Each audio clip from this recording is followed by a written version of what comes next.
Жеке өміріңізде жұмыста проблема көбейіп кетті ме? Аяқ асты денсаулығыңыз сыр берді ме? Бәлкім көз тиді деп топшылап отырған шығарсыз. Көз тиді деген ұғым қайдан шыққан? Бойтұмар мен түйреуіштер расымен қорғай ма? Бүгін көз тию деген не және одан қалай қорғануға болатынын айтамын. Сонымен не дейді? Бірге тамашалайық. Көз тию мен дуа жайлы ең алғашқы деректер ежелгі Рим мен Грек кезеңдеріне сәйкес келеді. Бұл таяу шығысқа да тез таралып, түрік мәдениетіне де етене сіңіскен. Бұл мәдениет бойынша әдетте көп мақтау естіген көпшілікті тәнті етіп жүргендер мен өзін өте қатты сүйетіндерге көз тиеді деп есептелген. Әр халықтың тарихында көз тию әртүрлі сипатталады. Мәселен, жапондарда икирё деген сөз бар. Егер бір адам басқаға өкпе сақтаса, оның жаны немесе жанының бір бөлігі денесін уақытша қалдырып, өзін ұнатпаған адамның алдына барып, оны қарғайды, немесе зиян келтіреді. Икирё образына енген адамның жаны денесіне қайта енгенде, астралды өмірге сапары жайлы ештеңе білмей қалуы да мүмкін. Еврейлерде көз тию айнхара деп аталады. Мұнда көзқарасы барлық тірі дүниеге зиян келтіретін адамдар түрі болады деп сенеді. Грек философы Плутарх көк көзді адамдардың көзі қатты өтеді деп айтқан екен. Симпозиум еңбегінде ол мынадай ғылыми түсініктеме береді. Адамның жанары көзге көрінбейтін энергия сәулелерін шығарады. Кейде бұл балаларды немесе кішкентай жануарларды өлтіруге жеткілікті деңгейдегі күш болады. Қара теңіздің оңтүстігіндегі адамдар тобын қарғысы өткір деп санаған. Көбінесе қарғыс айтуда көгілдір көзділерді қарғыс айтудың шебері деп есептеген. Бәлкім Плутарх бұл жерорта теңіз аймағында көк көзді адамдар сирек кездесетіндіктен осылай айтқан шығар. Шариғатқа сүйенген қазақтар Құран оқып, тіл көз тиген адамға тфәй деп дем салған. Кейіннен арабша білетіндер азайып, көз өткен адамға жай тфәй деп түкірік шашу рәсімі ғана қалған. Алайда қасиет түкірікте емес, Құранда екенін көпшілік ұмытып, мәнін бұрмалап жіберген. Барлық ауру түрі неге екені белгісіз көз тигеннен пайда болған деп есептеледі. Бойтұмарлар, түйреуіштер адамды зұлым көзден сақтайды дегенде сенім бар.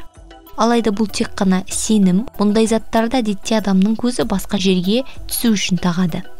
Қазақтар әсіресе күші әлі жетілмегендіктен нәрестені қатты қорғауға тырысқан.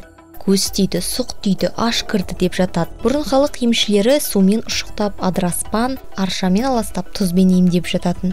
Көп адам өзінің бойында, көзінде қандай зиян бар екенін білмейді. Сондықтан сәбиге қатысты жерде үлкендердің абайлап сақ болғандары жөн деп санаған.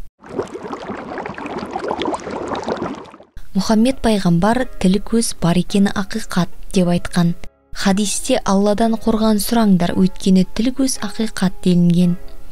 Адам зұлым көздің бар екенін түсінген кезде өзін қорғау жолдарында үйрену қажет. Көз тию адамға қатысты жағымды не жағымсыз эмоциялардың көрінісі болуы мүмкін. Тіпті өз балаларыңа, мүлкіңе де көз тигізіп алуға болады дейді. Көз тиюді біреудің көзінен у бөлініп, екінші бір адамның көзіне түсіп, оны уландырады деп сипаттайды.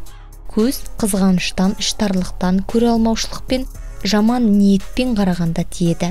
Көз тию деген тек адамға ғана қатысты емес, үйге, көлікке, жансыз нәрселерге, малға да көз тие береді екен. Психологияда мистикалық күштердің әсерін жоққа шығарады. Бұл адамның санасындағы негативті ұстанымдар дейді. Дуа деп жүрген нәрселер, депрессия, аяқталмаған қарым-қатынас, травмадан алынғаннан кейінгі жағдай болуы мүмкін. Ал көз тиюді дуалаудың жеңіл түрі деп санайды. Барлық қасірет адамның өз-өзіне көңіл бөлмеуі мен проблемалар, эмоцияларын ішінде жасыруында деп есептейді. Ал физика ғылымы да дуа мен көзді жоққа шығарады. Мәселен, 1939 жылы Семен Кирлиан есімді физик аураның бар екендігін тәжірибе жүзінде дәлелдеген. Ол ауру өсімдік пен мықты өсімдікті салыстырып, ауруының биоөрісі әлсіз, ал сау өсімдіктікі мықты екенін анықтаған. Ғылыми тілде көз тиюді мәдени аралық синдром дейді. Хафиз ибн Саджар есімді ғалым 13 ғасырда дуаны адам қай тілде сөйлейді сол тілде алу керек деп айтқан. Яғни адам сол процесс кезінде не болып жатқанын, не айтылып жатқанын түсіну керек. Дуа алушы дуаланған адаммен бір мәдениеттес, бір тілдес болса, дуаны алу оңай болады деп айтқан екен. Аңыздарға сүйенсек, көз тиюдің дуалаумен байланысы бар. Алайда көз бейсаналы түрде өтеді, ал дуа саналы, яғни қасақана түрде жасалады екен. Достар, егер видео ұнаған болса, бізге жазылуды ұмытпаңыздар, себебі әлі талай қызықты видеолармен, пайдалы видеолармен бөлісетін боламыз.